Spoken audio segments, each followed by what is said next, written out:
Niqhuquzele nithi manje seliphumile ithumba leli kube nendlela ukuthi abantu beyiphathele bona ngoba abanye bayalisika beyiputshuzele hayi bese ziyakhala njalo ngokwabanye uthola sekuyisilonda ke singapholi kwasha kwacina but nina bayale nithini umuntu oyibona njengamanje engamilwa yithumba yipi indlela enenifisa limanage ngayo? Okay, indlela engcono ukuthi baye emtholampilo.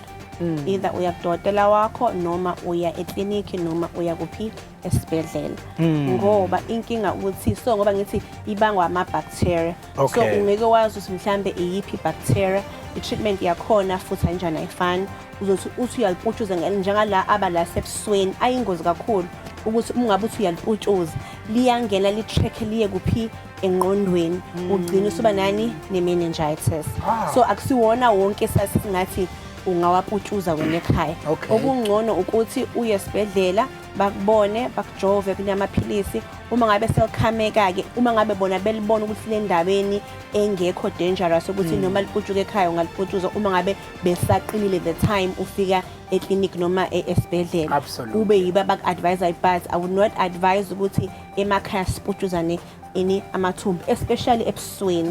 asingawathinti la akuphi ebusweni.